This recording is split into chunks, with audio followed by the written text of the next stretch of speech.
Hi, this is Chris Howard, host of Plugged In with Chris Howard. BetOnline is the world's most trusted betting platform and your number one source for all your sports betting action. BetOnline has more ways to stay in on the action with the latest odds, news, scores, even live in-game betting while the games are being played. With the largest selection of odds on everything from Major League Baseball, NHL, and UFC, and professional golf, BetOnline remains the number one source for all your sports wagering info. In between games, head over to the BetOnline's casino with all the top Vegas-style games, including poker and live casino. BetOnline, the game starts here. For 71 years, they have been an Easter basket staple. Originally a novelty made by hand and only available once a year from a small candy shop, they have not only become a part of every major holiday in America, but a pop culture mainstay and a branding phenomenon. With dedicated sections in major retailers, selling everything from collectible toys and apparel to cosmetics and millions of plush dolls, which makes the 11 I bought not seem that crazy, collaborating with other celebrated brands like Dunkin', Build-A-Bear, Crocs, and even Katy Perry, there seems to be no stopping this billion-dollar brand. And that's why this week's On Brand is on Peeps. You're all jazzed up, really having a cow. You want your favorite show, and it's on right now. It's on brand. Welcome to On Brand with Jon and Marisa. I'm Jon. I'm Marisa. Jon, 11. I almost wrote 10. Okay. Just so there would be none of this.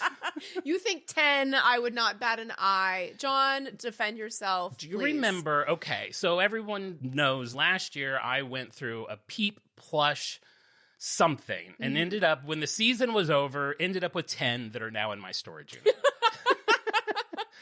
It was very logical at the time. I needed them to be in sets of 4 because that's how you buy them, and it all made sense at the time. It still actually, to me, does. Okay. But do you remember when we went to Walmart and we were yes. looking at all the Peep stuff, and there was one that there was the heatable Peep. There was a heatable Peep, which is like a small Peep stuffy that you can put in the microwave and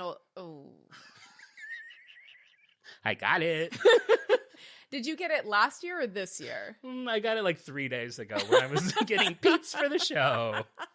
They had it back, and I couldn't say no. I mean, it's so cute, and its back opens up. For listeners, Jon is holding up a hot pink plushy Peep, a little bunny rabbit. Smaller than normal size, and its back rips open, and there's a little bag of clay beads in it that you microwave, shove it back in, Ziploc it back up, and then you lay in bed, and it's all warm and cozy. Have you done this? I have. You have? I have. So does that make it better? More or less horrifying. You just bought one. You just bought one? I did just buy one. Okay. I wanted to have it suspenseful. Thank God. Now, Thank there God. is also a yellow one. Will I not buy that? I don't know. And here's the thing. If you want to know crazy, if you came with me, and I think I even took a picture. If you look at these on the shelf, they're all very different. Some of them are very ugly, like they got overstuffed in the ears, or their faces are wonky. Like, this one was perfect. You spent a long time like sifting through the Peeps. There was only like 12 of them. And you sifted. Well, yeah. I moved them around. I compared them. I put them side by side. Made sure the eyes were like even and everything. I wonder if those will make it to post-Easter sales, if they'll all get snagged. Well, that's how I got screwed last year, because I was like, I'll wait till the post-Easter sale, and then they did go on sale, and then I never got over there, and then they weren't on sale, and then they were on Amazon for like 3 times the price. And okay, well, there you go. This is an investment. Sure. Yeah, I'll flip it. Now you're a Peep flipper. I mean, I didn't expect to buy it, but here we are. Oh, my God. Yeah. Oh, Jon. Listen, before we get into this. Wait. Okay. So you have 11 Peeps currently? Yes. At home? Well, 10 in storage and 1 at home. Why are they in storage? Because it's nice. Because it is like, this is the time. I remember you said you got them in the packs because that's how they are in real life. Right. You got yellow, because that's like the classic. I had 4 yellow, 4 pink, a blue, and a lavender. Because I don't care about those colors as much, so I didn't need to have the whole pack. You for didn't these. invest in them. I'm worried that people listening to this pod are slowly gonna not be on my side. You're gonna lose them. Is this the day? This might be the day you lost like 8 people. 8 people. I wish there was. We should have some sort of tracking thing. Yeah, like the old, like if you were watching a TV show, like if you were a test audience, you would have a knob. It would be like a knob that you would turn to the right if you loved what you were watching, and turn to the left if you really didn't like it. Yeah. If this is the moment where Jon lost you with his 11 peeps, send us a message. We want to know who you are. Oh, At God. least display them on your couch or on your bed. That's all I'm saying. I know. I'm supposed to. My storage unit's a real mess. It's so hard to get into. I have to like pull so much stuff out of it just to get into it. And I talked to a couple of people who knew I was doing this episode. And like, you've got to get the Peeps. And I was like, yeah, maybe I'll just buy a new one. I actually thought about buying a bunch just for the show and then returning them. But knowing me, I wouldn't return them. And then I would have 25 Peeps. So we'll see next Easter what we have. So maybe if we launch a Patreon, you can have that be a tier for $40 a month. People can get something from your storage unit. Maybe. Yeah, I guess if they join the Patreon, I would do that. $40 a month. You won't part with a peep. Hey, any item in that storage unit, I guarantee is, probably worth at least $40. Okay, we'll see. All right, so before we get into the show, you're looking very relaxed. You're coming back from a one-night staycation. When you say it like that, a one-night stay. You know, I don't get away very often. I think the last time was a calendar year ago for my anniversary last year. We do a little annual getaway. Our producer, Al, he's not just our producer, he's also our bestie friend, and he watches the children. And just before we started recording, David was saying that really Al is like as much of a father as he is, so it's like there has to be like a better title, some sort of culty second father title that I might be taking a second father, and it might be Al. But yes, I'm very well rested. This was a very fancy hotel in Pasadena, so it was kind of like a staycation. It was like 15 minutes away, and when I'm in a fancy environment, I'm immediately like, I had a wonderful time, but I can't help but be like a little self-conscious. It's like my sneakers are a little dirty. My jeans have holes. David forgot his bathing suit. So we're at this dilemma where does he go in the hot tub in his boxer briefs, which are black? Right. Or this was his idea, tan pants. Yeah, so we all get a text from Marissa and David last night that's like, forgot our swimming trunks, which should we wear? And it's David in these tan, the idea of swimming in tan, skin-colored, flesh-colored pants seems so, it's like, it would look like your skin was like melting off or something, I think. Yeah, or like you'd lost like 800 pounds or something. Yeah. It would probably be more alarming. Like out of the corner of your eye, if you saw somebody like slipping into a hot tub and you just catch like a whisper of black, you'll assume it's a bathing suit. Right. But if you see tan pants, you're giving that a closer look. You know what I mean? So if the objective is to lay low. Right. Because it looks like you're naked for a second. You're like, so sure tan pants was the move. And he was. I don't even understand that. I don't know. I've always been it's always confused me a little bit when people are like, oh my God, you can't swim in your underwear, for men or women, because they look pretty much identical. Yeah. Or more than what we normally swim in. Oh, for sure. Bathing suits are wildly revealing. Yeah, so I don't know why people are so weird about it. Yeah, I don't know. His defense of the pants is that it was better than jeans. He has a point, but it still makes zero sense. Yeah, so he went with after my insistence, he went with just the boxer briefs, and they were kind of like a shiny material. They weren't that like cotton that gets kind of stretched out and saggy baggy, you know what I mean? The like Hanes saggy baggy. They're kind of like had almost a sheen to the material, so I feel like it kind of passed as a bathing suit a little bit better. Slipped in undetected. The hot tub was full of a lot of like 10-year-old dad, 10-year-old mom combos, which in a hot tub, you know, a man in his underwear. The kids all had goggles on, so I'm like, if they're diving below, they're seeing what's going on. When he did get out of the hot tub, he went to go to the bar to get a drink, and he had a towel wrapped around his waist, and he said, "My penis is out." Oh my God. So he had to fix that before he went to the bar. You know, God forbid a towel drops and then we're banned from our favorite hotel permanently. Oh my God, I would love that. I know what you mean when you say like if you're in a really schwank place, you start to feel a little like lower rent. But what I find interesting about that, this is the same place you went to last year, right? Yes. So you would think like in those sorts of situations, you would be like on your best behavior. But if I'm remembering correctly, last year you and David went on some sort of, you became obsessed with the free ballpoint pens that this hotel had. The pens that they had at this hotel were so stunning. I'm talking about an heirloom. This is like a graduation present. Like the Oprah pens we got? Honestly, better, but like on par, but better. Okay. Like pristine, so gorgeous, so stunning. So Can I ask real quick? Is it one of those pens where you just have to gently twist it and it comes? Obviously. Oh my God. I have one with me. When I don't have to pull off a cap, I know I'm living large. This was no Bic inside around here, okay? This was gorgeous. And last year we tried to do the 10 pen challenge where you try to steal 10 pens in the duration of your stay. Yeah, I don't know why I'm feeling like self-conscious, like as I'm some kind of scoundrel in the hotel when clearly I am and it's something I can't control. My husband is wearing his underwear to the hot tub and I'm stealing pens. So I guess who's at fault here? Yeah, you're like, I'm wearing last year's sneakers as you're like shoving pins in your purse and like every free, you know what I do that's ridiculous? Like at a continental breakfast, anything that is not gonna rot that day, I'm stealing 10 of those. Like pastries? No, those will rot that day. Oh. But like little individual things of like peanut Babe, butter. Stop right now. Marissa has left the podcast. I have a feeling she's coming back with an entire box. Mini God. Heinz ketchup. A mini Heinz ketchup in a glass jar. And all of these little baby jars of jam. I would have my God. so many of those. It's ridiculous. I was actually cleaning out my cabinets last night and came across a bunch of old GIFs I stole. Oh my. And I tossed them. GIFs? In what vessel? Glass? No, they were just in like little plastic, like a peel top? Yeah, a peel top. Yeah, but I'll take anything, man. Anything. Yeah, these were just gorgeous. I just love these little jars. The brand of these little fruit spreads is Darbo since 1879. Did we ever tell the story here when we were on vacation? And I we was thought about the jam? I was just about to bring that story up. I can't remember. Maybe we have. Al, have we told that story? I don't think we have. I don't know if we have.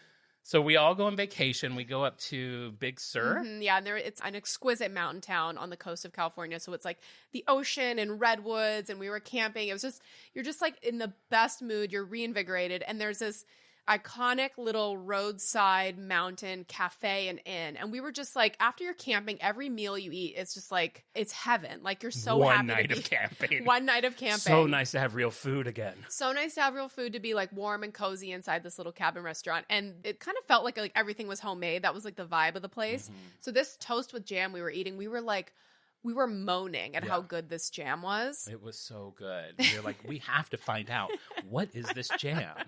So then the server comes out and we're like, I'm sorry to have to ask you this, but this jam is so good. Can you tell us? Like, can we buy a jar? Like, do you sell it? Who can we meet the chef? Like, how do we find out more about this jam? And she says, oh, that is Knott's Berry Farm jam.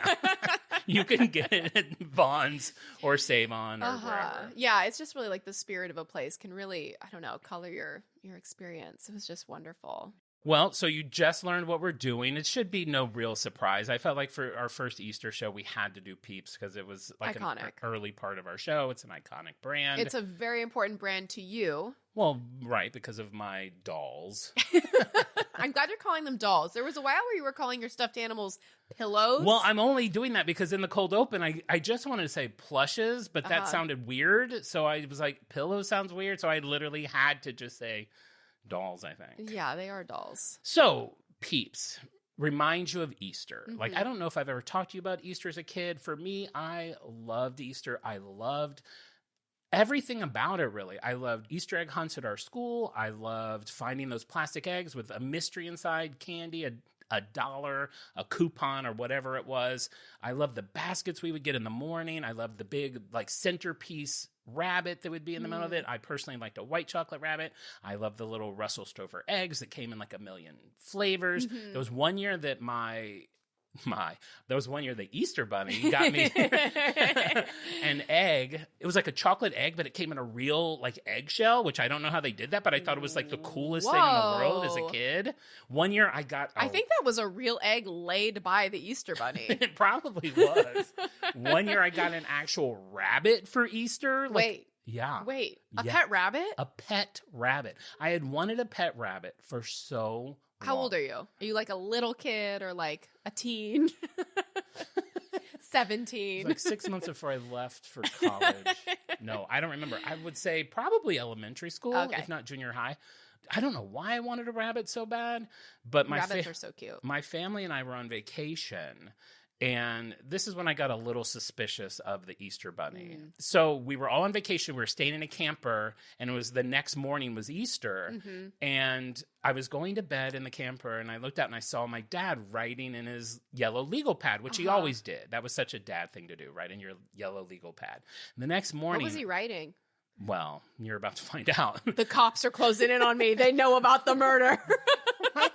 My dad. I'm on the run with my family in the camper van, but I know they're on my tail. We'll lay low for a few nights. You're trying to turn this podcast into like a Netflix series. My dad is like the gentlest man. I like that this is part of podcast lore, is that your dad is on the run for murder. Well, will you find out what he was actually writing this particular time? So the next morning we get up and we find our baskets and it's all great. And in my basket, I have a letter from the Easter Bunny written on yellow legal pad paper. And I was like, that's sus. That's a bit sus. So I read the letter and it was like, Dear John, I know that you've really wanted a bunny rabbit. I'm giving you one for Easter, but since you're on vacation, I can't bring it here. You'll be able to get it when you get home. Love the Easter Bunny. And I was that's so like, sweet. Oh, that was so sweet. He probably didn't think about packing less conspicuous paper. No. And then the sad thing is bunnies live a long time. And for a kid, that's a lot of responsibility. That's one of those things I really like feel bad about in my life is like, what'd you do to the bunny? I didn't do anything to him. But I don't think I had to end it. It was going on too long. He's on to us. I just don't feel like after a few... You weren't a good bunny owner? After a few years. I mean, it lived for years. He lived so long, I changed his name 3 times. Because I would get bored with it. It started with Fluffy, and then it was Fluffles, and then it was Mr. Fluffles. Oh, okay, great. I was too young for that responsibility. So parents, if you're out there and your kids are begging for a chick or a bunny, think about it. Where did the bunny end up? He passed. Honestly, think he died of old age. I think he froze to death. He froze to death. I can't remember, but I think he froze to death. It's either old age or froze to death. Well, here's what I think it was. I think... Imagine like a grandma died and it's like, what's the cause? A heart attack. It's like, well, you know, it might have just been old age. Or she could have froze to death. It was cold. From what I remember, this was in Ohio. We had a bad winter storm. It knocked its cage over because its cage was on like legs. And I think it got out and froze in the snow. Because he was so old and was so used to not like doing anything. Oh, Happy God. Easter. Happy Easter. All right. Yikes. Ugh. Okay. Did you want to tell any of your Easter? Oh, I loved Easter. Also, I love the thrill of an Easter basket. I love C's candy, so I always got like a C's egg or like a C's bunny, Scotch Mellow eggs. Shep and Tiffany brought over, our friends Shep and Tiffany, so I had one of those 30 minutes ago before starting the show. I had a Scotch Mellow egg. Yum, they're so delicious. Good. Yeah, I love Easter candy. I love the Cadbury mini eggs. I don't love the Cadbury cream eggs. The Cadbury mini eggs with the candy shell. The hard candy, that hard powdery candy shell. I love how dusty it is. I love how it shatters in your mouth. It's delicious. I always think I want a Cadbury cream egg, and then I get one. I'm like, man, this is a lot. Easter candy was invented by like real sugar nuts. Like Cadbury cream eggs and Peeps are like 2 of the sweetest candies on the block. And I can't eat either, and I have a major sweet tooth. That's one of the things I was going to say about Peeps. I find so interesting is everyone's always like, you can't eat that. There's too much sugar in it and this and that about sugar. And Peeps just like wears it. It's like, we're not only all sugar on the inside, we're going to roll around in sugar on the outside. You're going to have sugar on your fingers. We are sugar. That should be their slogan. I would try to power through it as a kid just because like I loved like Pixie Stick is pure sugar, but it has that like the sourness to kind of cut it. Like Peeps has have citric acid. Peeps are bringing nothing else to the table but sweet. And so we would get Peeps in the Easter basket because they are so cute and iconic. And then you try to eat them and it's just like, it's work. It's a real job. Well, I brought some Peeps here today that I'm not going to say, sit down and eat these now and tell me what you think. I'm just going to give you some Peeps. Great. We'll eat them throughout the show. If you have a comment. So there's 2 camps, just so you know, of Peeps. People that like them fresh, people that like them stale. Whoa. So I've made a batch of stale ones. How do you make them stale? You open it up and let them sit out for 2 days. Oh my God. And then they become a little hard. I'm camp stale. I'm not going to lie. They're a little harder. They're a little chewier. Is it like the difference between like a marshmallow marshmallow and like a Lucky Charms marshmallow? No, because a Lucky Charms marshmallow gets crunchy. Okay, this is not crunchy. Are Peeps marshmallows? I guess you'll tell me. I don't know what they are. Honey, I'm going to tell you everything. One thing I did want to throw in here, because this is something that my mom asked me a couple of weeks ago, and I didn't know the answer, and I did a little research because that's what I do. She was like, I don't get why Easter there's a rabbit that lays eggs. And I was like, I've actually never really thought about that. Yeah. I don't know why that is either. So this is one of those things where there's probably a million different... Wait, I've never thought of that before. I know. I guess once you get of a certain age, you start pondering the real questions. You got in life. time to ponder. Yeah. So this is one of those things like Santa. There's so many different stories, but this is one I found that I really like, and this is the one that I'm going to go with. So these pagan tribes in Europe, but this is like before Christianity really and everything, worship this beautiful goddess of the spring named, and I don't know how you pronounce it. It's Eostre. It's like Easter, but Eoster. I don't know how you pronounce it. Okay. So they have this goddess of the spring, and her goddess ability was to be able to change animals into different species of animals. Oh. Right? Golden retriever to pug. So she comes across this wounded bird in the winter in the forest, and she's like, I will use my goddess power so that you will survive this winter. She turns it into a rabbit. Oh, I see. So then this rabbit, thanks to her, goes on to live throughout the winter, but still has the heart of a bird and still lays eggs. So then the tradition became every spring, the rabbit would lay these beautiful eggs as a gift to her, as a thank you, and to mark the beginning of spring. Folklore is so wild. It's so crazy. I love it. So that's what I'm going with. There's your first little nugget to take to your Easter egg hunt and share with the other parents. Perfect, while you're slurping down a deviled egg. Real quick, April 5th is National Peeps Day. That's coming up, so you can also share that. Are you taking off work? Yeah, I'm going to dress up like a peep. I'm going to go through the streets of Hollywood and spread cheer and joy to all the children and parents. And your Peeps, I'm imagining your Peeps, they're in storage, and they're like, April 5th is coming. Do you think that's the day we get out? Like, they're so excited. They're like, he can't keep us in on April 5th. That's our day. It's our holiday. They, hear me, doing the padlock. He's coming in. And I, just open the door and, throw some other thing that I just bought into the storage unit and slam the door shut. Oh, that's a very Toy Story visual. So sad. You just ask, are Peeps marshmallow? I already have it written right here. What is marshmallow? Great. Marshmallow is a honey-flavored candy in existence since the days of ancient Egypt. Wow. It was intended to soothe sore throats and reduce coughing. Marshmallow was originally thickened with juice extracted from the marsh plant roots, which grew on the edges of salt marshes and lakes. Marsh. That's where we get marsh. Marsh. By the 1850s, the medicinal intent took a sweeter turn, and the marsh root juice was mixed with whipped egg whites and sugar, forming a mushy yet firm type of meringue. When air dried, that's what gets us here today with our marshmallows. Ooh. I gotta get some marsh juice.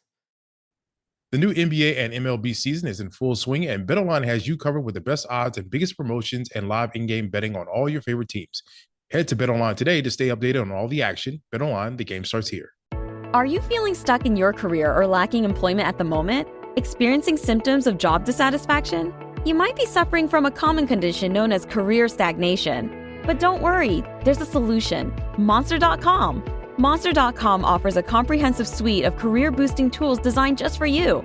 Our free resume review and AI interview prep tool will help you stand out from the crowd. Need more guidance? Dive into our career advice articles for expert tips and insights. And don't forget to check out our salary tools to ensure you're getting paid what you're worth. Side effects may include a new job, increased confidence, and a brighter future. Consult Monster.com today and take the first step towards your new career. Ready for your next job opportunity? Visit Monster.com now. So Jon has just plated us up a fresh bunny, a stale bunny, a chocolate-dipped chick, and a Dr. Pepper chick. So feel free to eat those throughout. If you have any comments, you can let us know. So I will continue on with the story of Peeps. Oh my God, before we go on with the story of Peeps, so can I just describe Al's bite of this peep? I have never seen, I think he managed to bite 1 grain of sugar off of this rabbit. That is the smallest thing. You're supposed to just you're supposed to bite its head off. Yeah, I'm kind of like scared of them. I mean, they're like 26 calories. no, they're just. It's just sugar. It's just so. Al, so you're sugary. not looking at the packaging. Good Lord. Al is the worst person to try to do anything bad. I mean, it's not something I would want to eat like several of, but Yeah, it needs like flaming hot Cheeto dust or something on. It needs like something to mix it up. I'm a little sure- squirt of lime. cut up the sweetness. Yeah, a slice of cheddar cheese, a slice of Gouda. Well, Al's finished his, and you can't tell that it was even touched. I've eaten the whole chick except I think I'm the only person who eats body first. You know, the chocolate dipped chick, the chocolate really, I think, in my opinion, I love a chocolate covered marshmallow. I think that it's a little s'moresy. It does cut the sugary quality. Okay. You're a fan. You love Peeps. No, I really don't. But I mean, I'm not. Listen, like I said, I think I could do a couple of them. I don't want a bunch of them. But I did find the story of Peeps very interesting. Shall we get into this show? I would love to. All right. So I'm going to talk about the whole story of Peeps. I thought it was going to be kind of boring, but there's several people involved. Matt Damon. Well, there's definitely a part for Matt Damon in the Peeps mega motion picture. Good to know. All right. So the first guy I want to talk about is Roscoe E. Rhoda. So this is a guy, he was born in 1862. That's how far back this story goes. And most people probably didn't think that Peeps would go back that far. I would assume this was like a 50s food. Well, technically it is. But Okay. this guy gets us there. Okay. So this guy's born in 1862 in Michigan. He's the son of a copper miner from England. And when he's like 17 years old, he works as a candy maker in Michigan. A few years later, he starts his own company in Cincinnati, which I have a connection with. My whole family is there. He gets married. He has 5 kids. And then in 1910, when he's 48, he moves to Lancaster, Pennsylvania. Mm-hmm. That's the place where Milton Hershey's from, which I got in trouble when we did the Halloween battle show because I said Lancaster, and everyone's like, great show, but it's Lancaster, you idiot. You were absolutely skewered. Pronunciation things are kind of difficult, though, because it's not always easy to... Of course. That one just looks like Lancaster. I would never think that it was Lancaster. Who knew so many of our listeners are from Lancaster, Pennsylvania? I know, or at least knew so much about it. So he moves to Lancaster, Pennsylvania, and as I said, we all know that's where the king of chocolate, Milton Hershey, he had already had his empire going, and Roscoe has this whole dream of dethroning Milton Hershey. So much so that the building that he puts his first company in is a building that Milton Hershey owned years prior, 25 years earlier, to start his caramel company. It's almost like, okay, so I'm coming for you. I'm following in your steps, and I'm gonna take over. It's on, bitch. Sure. If the movie is made now, that would be the tagline. It's on, bitch. Wasn't that the Folgers new tagline? Damn right, it's Folgers. My friends and I were joking about that a couple weeks ago. I was like, I think it was just Wild. it's coffee, bitch. I mean, I'm sure somebody pitched that in the meeting. Somebody who makes 6 figures definitely pitched. It's coffee, bitch. Definitely. So he, buys this building. He starts his company, the Rhoda Candy Company, and it has a small storefront where he can put out daily offerings, but he really does have his sights set on national distribution. He wants to be, one of the big players. Dream big. Is he Matt Damon? I mean, maybe if Matt wants to. This guy kind of seems a little seedy. It seems like there's a bunch of kind of seedy stuff in the chocolate world at this time. Wow. I'm not going into any of that because it as I was reading it, there's a lot of lawsuits and people getting stocks of other people's companies. So then they secretly become part owners of company. And it's all this stuff going on. It was too complicated for me to Legal figure out. thriller, John Grisham. Yeah, starring Matt Damon and Jennifer Lopez. She's looking to fix her career.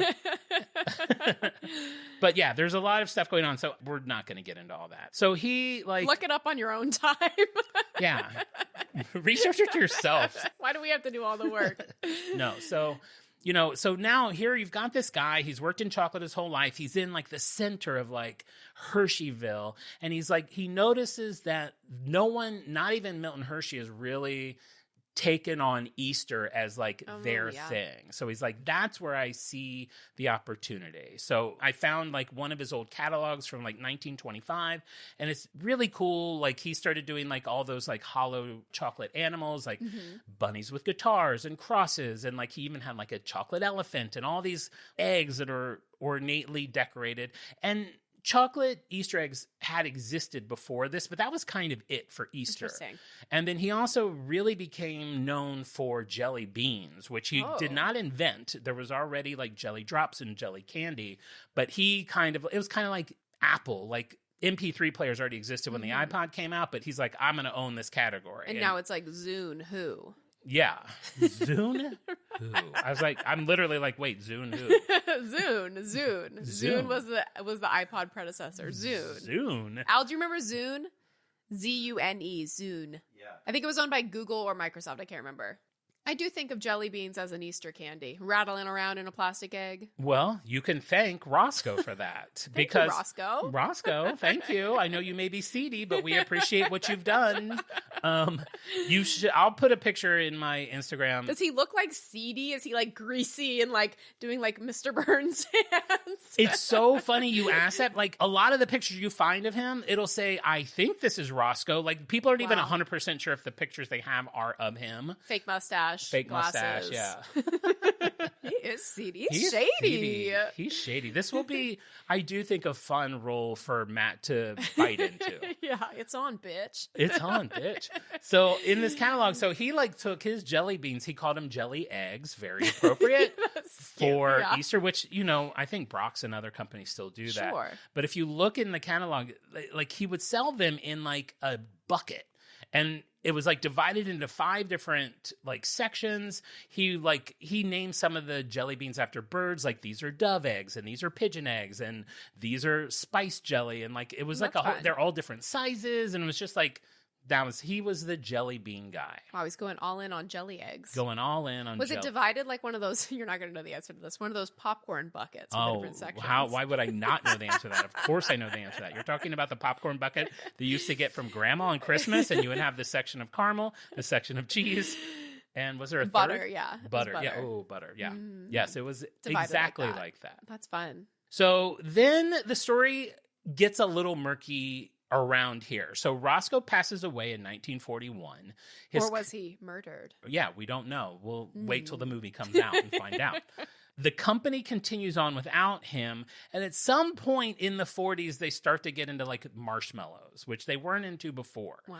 I found a very old 1940s newspaper ad from the Rhoda Candy Company that says, we make all kinds of Halloween candies, including marshmallow jack-o'-lanterns colored orange and black. Interesting. Very interesting. Is there another brand that's like in the marshmallow game aside from like Jet Puffed, like where you just get like marshmallows? Marshmallow candy isn't really like, it's not a big thing. it's not a big thing. Like Russell Stover, I think everyone now like sees, and everyone now has some sort of marshmallow for sure, like offering. a chocolate covered marshmallow Russell Stover, but like nothing that resembles a jack-o'-lantern that's like orange and black. No, and that's probably why what happens. It's groundbreaking. So they're clearly making marshmallow things, because I found proof of that. And everyone talks about how they were making these marshmallow chicks. There's no catalog that shows them. There's no record that shows them, but there's so many people that talk about them, and there's pictures of women making them that we know that they did.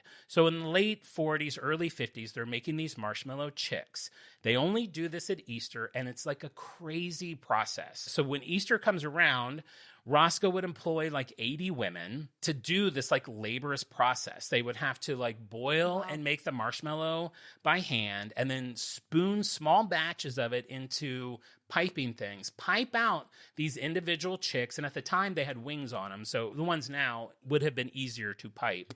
How many women fell in the vat? I mean, it must have been dozens. I don't even want to think about unsung heroes. How many women we lost to the marshmallow vats of the Rhoda Candy Company. But what the crazy part about them is they were made with gelatin. So they would make trays of them, and then they had to sit for 27 hours for the gelatin to set. Wow, yeah. So It's believed that he probably didn't send these out nationally. He probably only sold them like in the local, like the front of his shop and only at Easter. And it was just like a special thing that they just did once a year. So 1954 comes around. The company's not doing well. So now enter Sam Bourne. I'm going to catch you up on he is really quick. Sam Bourne was born September 10th, one day after my birthday, 1891. He's Same year as John. 30 years younger than Roscoe. Timothy Chalamet. Timothy is Sam Bourne. So he goes to rabbinical school in the Ukraine, which I believe is the path to become a rabbi. Then his family flees to Paris, where he worked in a candy store and he learned the art of chocolate making and how you run a chocolate business and all of those things. And then in December 1909, they come to the United States. He arrives in America under his name, Samuel Bernstein, and has his occupation listed as a candy maker. I wonder if Timothy Chalamet will not want to be pigeonholed as portraying only candy maker roles because he was also Wonka. There might even be something in his Wonka contract that won't allow him to play Sam Bourne. We're going to have to talk to his people. Non-compete. Non-compete clause. You cannot play the founder of Peeps. That would be weird to have like two back-to-back roles playing candy makers. That really would. That's all he does. I also thought it was funny. They come in on a ship, and like in the ledger, it's like Samuel Bernstein, candy maker. And I was picturing like if that was today, like it would be like influencer or like podcaster, like all the jobs available today, and how ridiculous that would be. TikTok star. Yeah. So he's only here 6 years when he invents a machine that inserts a stick into a lollipop. Wow. Which had only been done by hand up until that point. I have never thought about how a stick gets in a lollipop. I'll be honest, Mar. I assumed the lollipop was designed around the stick. I think I probably did too, that it was maybe a repetitive dunking situation. I thought it was a repetitive dunking situation. Speaking of which, when I was, just this quick aside, in 3rd grade, we went to Camp Campbellgard, and one of the tasks that we had at camp was to make our own candle. They line up 50 children and give each of us a wick. We're all standing there holding this wick. One by one, we walk up to the vat of wax, dip our wick, go to the back of the line. We did this for like 5 hours to get this tiniest candle. Oh my God. And we had to give ourselves nature names. What was yours? Jackrabbit John. That's the only J I could think of. If you were something in nature, I don't know if Jackrabbit is on the tip of my tongue. What would I be? There's not Let's Jackalope. Well, that's another, feels like a fast animal that also jumps. Now, Alistair, I can see him in the corner of my eyes Googling slow animals that start with J. Slothy. Is there a slothy animal? A nature word that starts with J. Jumping spider, John? No, No, he can't jump. That's too fast. I can't jump. There isn't one. Jackrabbit was the only thing that worked. Jaguar John? Jellyfish John? Jellyfish John. Jellyfish John does seem more my speed. Just kind of blopping around in the water. And if someone gets in my way, I sting them. Nobody considered a second vat of wax. Listen, I don't know. They were like, we got like 80 kids. We need something to do to kill 5 hours. Stand in line. How much time do you spend as a kid just staring off into space? Like, staring off into space is like, I mean, now, like, pre-everything, entertainment is at your fingertips at any moment of the day. But as a kid, if you grew up in the times that we did, staring into space. You just made me remember another childhood memory that I had completely forgotten about. So a handful of times in my life, I would be forced onto a sports team. It was never by choice. And at one point, I was on a baseball team. I don't know if it was just part of school or what, but I remember standing there and we're, again, in a line for some reason. I wasn't friends with anybody on the baseball team. I was just Jackrabbit John doing his own thing. Jellyfish John. Jellyfish John. And I remember, and I was just staring into space. And I used to do this thing where I would slowly blow spit bubbles with my mouth and not spit them out, but I would just be standing there with like a bubble sticking out of my mouth. And I was doing that. Very jellyfish. So jellyfish. Oh my God. That's bloop. God. So I'm doing that. Open mouth spit bubble. I know. Well, it's better than those people that used to gleek or whatever that was called. Where they were like lizards and they could shoot spit across the room. Saliva was like a top 4 toy. Oh my God, in for the all 1980s, boys. yeah. And like my brothers would do it where they would spit a little bit and they would keep doing that until they were like dripping out like a 3-foot thing of spit and then suck it back into their mouth. That's the most disgusting thing. Yeah, it's all disgusting Terrible. except making simple little spit bubbles in line in baseball, which is You're what right. I was doing. So I'm just like thinking about life and all that, making my little bubbles. And then like I looked over and the boy next to me was just staring at me like I was an alien. Horrified. And I felt very small. And then he got knocked out by a fly ball. yeah, hopefully. Hopefully. But if I think about it, if that scene was a movie, that would have been Matt Damon. Matt Damon wouldn't play me. The other boy is Matt Damon? Yeah. Who plays you? I don't know. We really got off track, but this candy stick that he made so that he sticks in lollipops, such a big deal. The city of San Francisco gives him a key to the city. Wow. Right? I love that. What, keys to cities? Because I literally wrote on here, what are Marissa's thoughts on keys to the city? Because to me, I'm always like, what? What is an unlock? I feel like for a long time I thought it was an actual key, and I'm like, can I get into City Hall at 2 a.m. if I must? Does this open every door in town? But then you see it, and it's like this big gold thing that looks like you probably got from Michael's. It's a symbolic honor. I love the idea of giving somebody who invented a machine that puts sticks in lollipops key to the city. That is a city value worth honoring. Yeah. I love that. I do too. Good for him. And I think keys to the city should unlock every lock in town. Yeah, that would be great. And every lock should be as large as those keys. Absolutely, yes. Keyholes should be that big. Yes, the key stays the same size. All right. So in 1923, he opens his own small little candy shop in Brooklyn, New York. And he is experimenting with chocolates and he likes to make new candies. And he'll put them out in the window every day. And he has a little sign out there that says, "Just Born." The candy is so fresh, it's like it was just born. That's so cute. And that's how the name of that company, if you did not know, the name of the company that makes Peeps is Just Born. I didn't know. Yeah, so that's how that name came to be. During this time, now remember, this is the man who just a few years earlier invented the stick that goes in the lollipop. He goes on to invent chocolate sprinkles and the chocolate that you dip. Magic Shell. Yeah, but like I think back then A predecessor of Magic Shell. like they would just make like chocolate covered ice cream Yes. treats. That chocolate. Wow, that is really cool. I mean, that's 3 big things on your resume. That's huge. Pretty cool guy. He deserves the key to the city. So it's 1932 and we're coming out of the Depression. Bethlehem, Pennsylvania is like a small like steel town. Everyone's out of work because of the Depression. And they're like trying to like lure people into the town. They want companies to be here. They want to like get their town thriving again. So they convince him, Sam Bourne, to bring his company to Bethlehem, Pennsylvania, which he does. He hires all the out-of-work steel people, and he spends the next several years just growing his company. One of the things they do is buy companies that already exist, that aren't doing well, that have cool things that they think that they can improve upon. And that's how they start building up their portfolio. Now the 2 stories I've already told are going to merge together. Beautiful. It's 1953, and Just Born acquires the Rhoda Candy Company.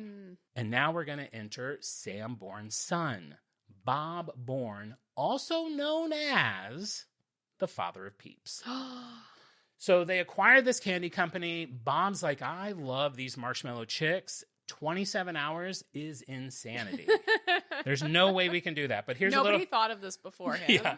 A little history on Bob. He's a pretty cool guy. He's, like I said, Sam's son. He graduates from college with a degree in engineering and physics.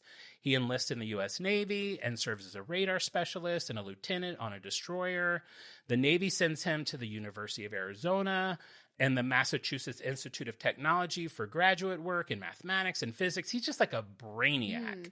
He applies to medical school and gets in.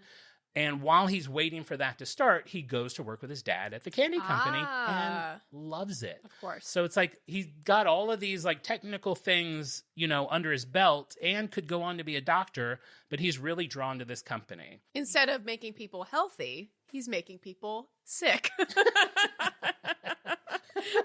I thought you were going to say, instead of making people healthy, he's making Peeps. And it's kind of a perfect combination of the two things. You've got this guy that's got like all this technical stuff. He likes the machinery and the processing of the candy making. He's been given this task. Here's a product that you think could do well. These marshmallow chicks that take 27 hours. How can you make that better? I wish more scientists would use their powers for candy. Those great big brains they have. Let's move them over from like making robotic hearts. Let's move them over, slide them over into the candy factory.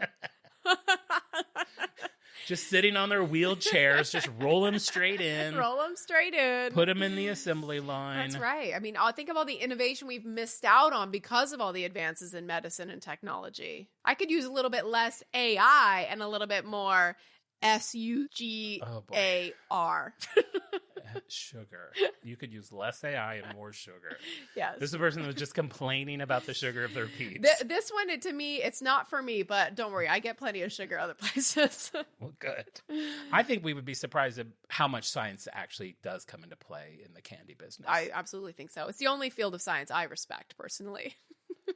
Applied sciences to candy. So Bob grabs an engineer from the company and they design and build a machine to automate the entire marshmallow chick process. He turns that 27 hours into 6 minutes. 6 minutes. Wow. And they're probably not having to be squirted out by hand by women over a boiling vat of like gelatin and marshmallow. Marshmallow vat deaths drop to 0.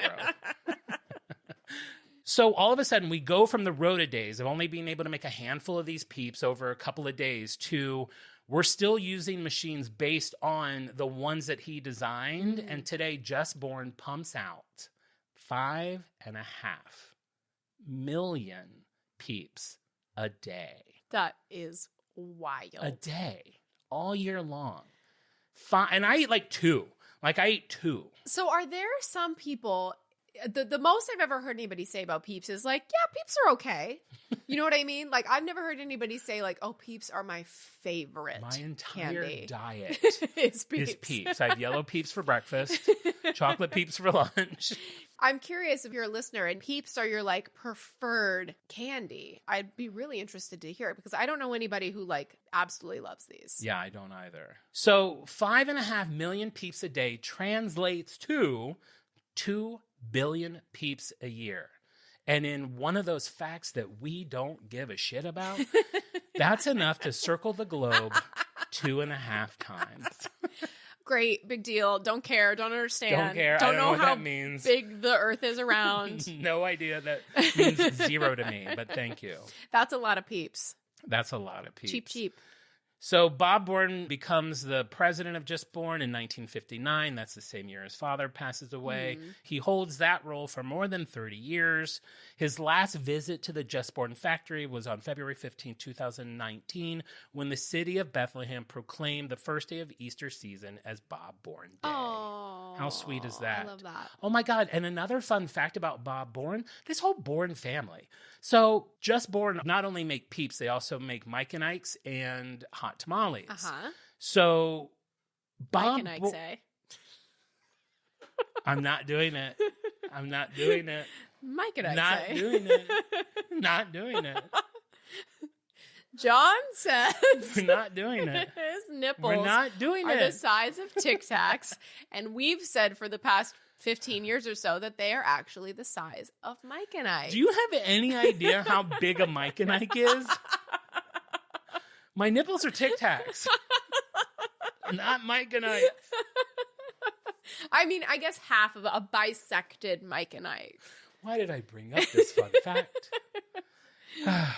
So Bob Born came up with a very creative solution with Mike and Ike. Sometimes when they were making them, like the Jelly Bellies we talked about before, you'll get misshapen ones or ones that you can't use.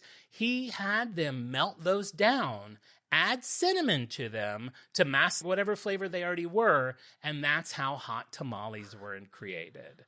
So hot tamales is just like candy factory scum. Yeah.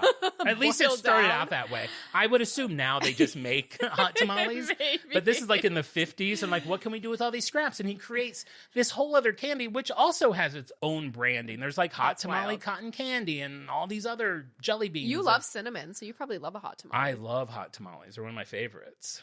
So yeah, another fun fact about Bob Bourne. Oh, cool. Ross Bourne, don't worry, we're not going to go that into him. The only he's Bob Bourne's son and Sam Bourne's grandson. Uh-huh. I'm only bringing him up because he said after his father passed away that he would be remembered as a real mensch, and I never knew what a mensch was. You've never heard the term I've heard mensch? the Okay. I heard the word. I just didn't know what it was. Do you know what it is? Yes, What? my family's Jewish. What? It's like a good, upstanding man, noble man. Yeah. Yeah. Your family's Jewish? Yes. You're Jewish? I mean, not according to Jews, 'cause I'm Jewish on my father's side. You have to be Jewish on your mother's side for it to count. I never knew that. Yeah. Wow. You're a mensch, John. Thank you. A jelly mensch. You're a jelly mensch. Johnny Jelly Mensch. Yeah, so that's basically the people that brought us Peeps. I've got a few, going through the timeline of things. In the 1990s, we've still only got 3 colors of Peeps. Wow. They start introducing other colors. The original colors were yellow, pink, and white. Then you get lavender and green and orange. And now it's like Oreos. There's like every color you can imagine, sprinkles, whatever. They've started adding flavors into it. Pillows, merchandising. In the 2000s, they opened stores. There's like What? a couple of Peep stores, like the M&M store. Is it on your or- bucket list to visit? They've closed. Ooh. They're no longer Yeah. around.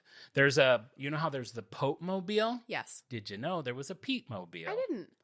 A yellow Volkswagen Beetle. How appropriate is that with a big Oh. peep on top of it? Where does it go? It's like anything. It drives around the neighborhood and probably throws marshmallows at people. It's just like one weird man who like painted his car yellow and like glued a Peep stuffy to the top, and now it's like the Peep Mobile. Yeah, it wasn't even like created by I don't the think he's on the company. payroll. I did come across when I was doing my research, there's been a lot of newspapers over the last, 20, 30 years where they'll have like annual Peep diorama contest or art contest, like things you can make with Peeps. And most of them are pretty silly or whatever, but I did find a woman who made an Andy Warhol Marilyn out of Peeps. Oh, that's which fun. is actually, the colors are so perfect for it.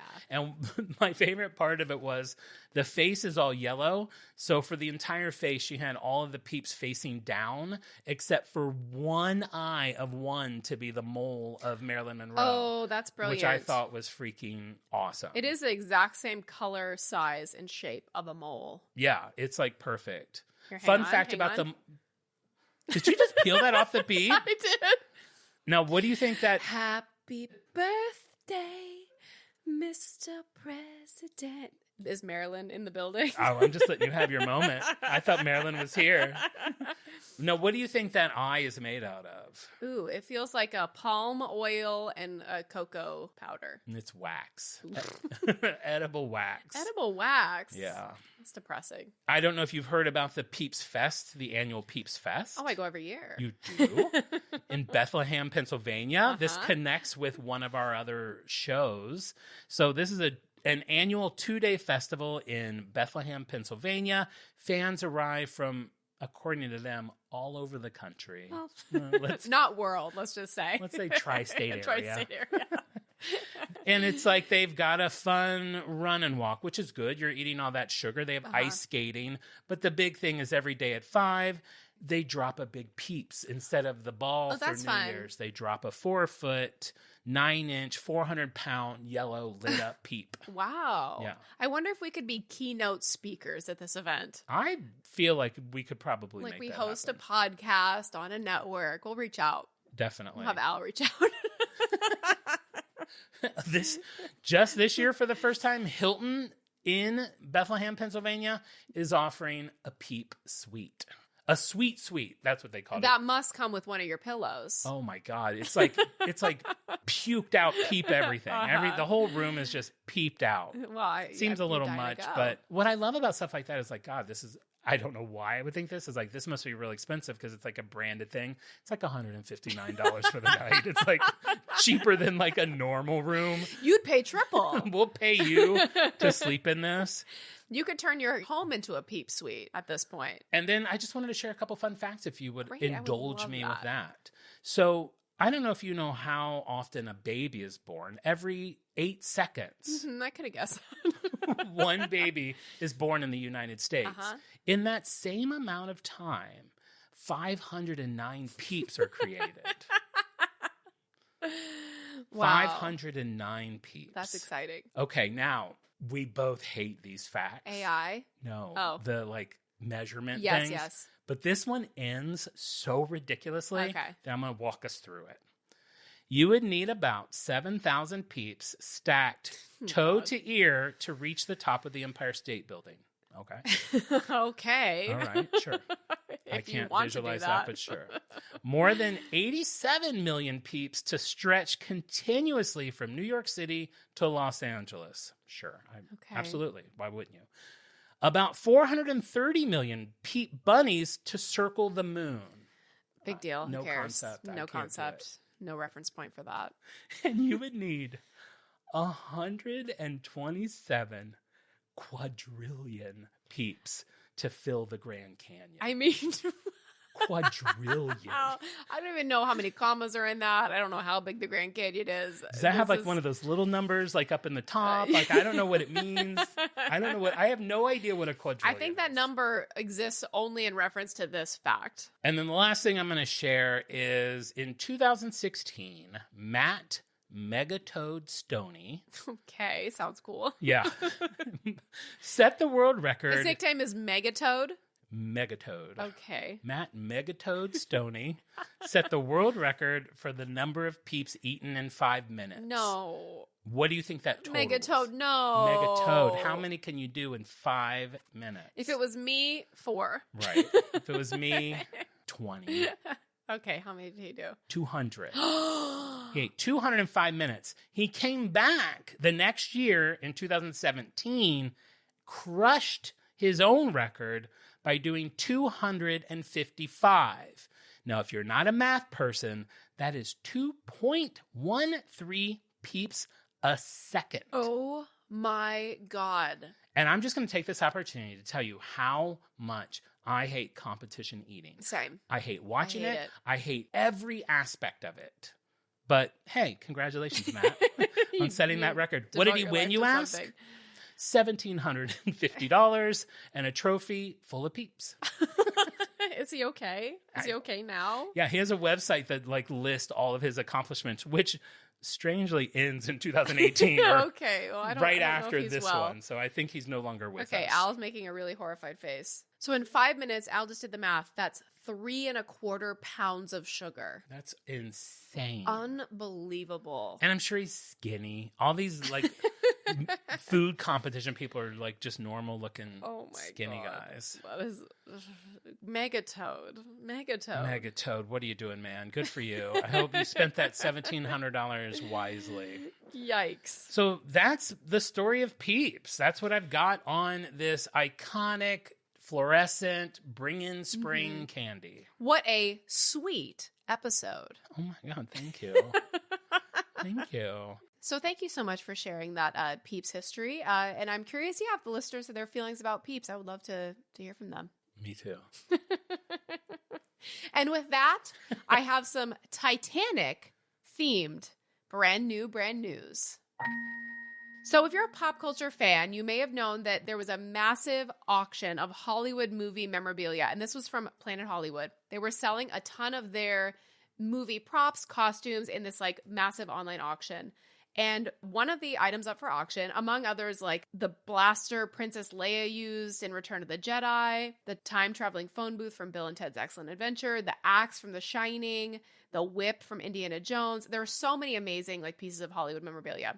One of them is what is mistakenly referred to as the door in Titanic. We all know this is the door, the wooden slab that at the end of the movie, spoiler alert, Jack and Rose is laying on the door and she's like hanging onto Jack's hand, and then she says, "I'll never let you go," and then she lets him go, and then he goes to the bottom of the sea where he perishes. Controversial piece of prop history. A lot of people think the door is definitely large enough for Jack to climb on board and also live, but for a good movie, he had to die. He had to die. And they clarify on the auction website that it is not actually a door. It's like part of like a wooden frame of like an opening, a doorway opening. So this is the actual floating wood panel used in the film. And it went up to auction and it sold on March 23rd, 2024 for $718,750. I mean, what a cool thing to own, though. If like you've got that money, that would have been so cool. There were so many things in that auction that were so cool. They had like the shaving cream can from Jurassic Park. They had the letter Rose writes to like her fiance or something from Titanic. There was just so much Hollywood stuff in it. Like it was just unbelievable. And in my head, like you're watching the auction for like the couple weeks leading up to it, and they're like, 40,000, I could probably pull that off. And then like in the end, it's like $2.6 million. Like, if you bought the door, let us know because we'd love to speak to you. Okay, is there an amount you would have paid for that door? Like what's the most you would have paid? Well, you know what? My question is where would I put it? That it wouldn't get like drawn on with Sharpie. I have Sharpie on my kitchen wall right now from my children. Where could I put this door that it would be safe? I have a storage unit. Okay, I guess it's crowded with Peeps, but I'll find a place. The Peeps will keep it nice and safe. I also want to give a shout out to, I'll call him a brand freak. This is our listener, Steve Flowers, and he sent me a text message in regards to our filet of fish episode. And he wrote this message to me via text. As a practicing Catholic, I've been eating fish sandwiches and fish sticks during Lenten Fridays all my life. But I have to tell you, a couple of years ago, I discovered that the Burger King Big Fish is better than the McDonald's filet of fish. What? When I did the McDonald's filet of fish, I have to order 2 patties to make it a delicious fish sandwich. And Jon is absolutely right about the bun. Have you had the Burger King Big Fish? I don't think I have, but I mean, I'm a brand loyalist. I love the filet of fish. I'm fine with having 2, so I don't just get 2. Yeah, I don't need to move on. Well, maybe do a blind taste test and see which one you prefer. Maybe I will. I want to give a shout out to someone that wrote us on Instagram who told us that they eat their filet of fish plain. No sauce, no cheese. And I was like, I need clarification. You just mean no tartar sauce or no cheese or what? And they wrote back, no tartar sauce, no cheese, just soft bun, fried square. That steamed bun goes a long way. That seems insane to me, but we appreciate you listening. I try to do Easter eggs for our show. I love it. I don't always remember to do it. I don't always know what my next show is going to be. Yes. So I think I've come up with a solution for when I am not able to do that. I've already made one for this show. I think, and tell me if this is too stupid, how I like a punny kind of thing? Yes. What if I call them Insta eggs? And I will post something leading up to the show that is an Easter egg, and you'll have time to look at it and figure out and all of that Great. stuff. Will that be an Instagram story? Insta story? I don't know. I did one as a story for Guinness and it was only up there, and I don't think people really knew that's what it was. I may just do it normal, and then it's just part of like whatever. Great. So Insta eggs on the horizon. We love that. And at the end of our show, we'll remind you to subscribe, rate, and review. And please leave us a lovely review on Apple Podcasts. We love to hear from you guys there. 5 stars, please. And if you have any brands you would like us to discuss, send us a message on Instagram or write to us on Apple. If you go to Instagram at OnBrandThePod or on TikTok at OnBrandThePodcast, you can see clips of the show, see me and Jon munching on some Peeps, see Jon's pink peep, see some bonus content from the show. We'll be back next week with an all-new episode of On Brand. And like we always say, we may go off topic, but we'll always be on brand. Bye. Bye.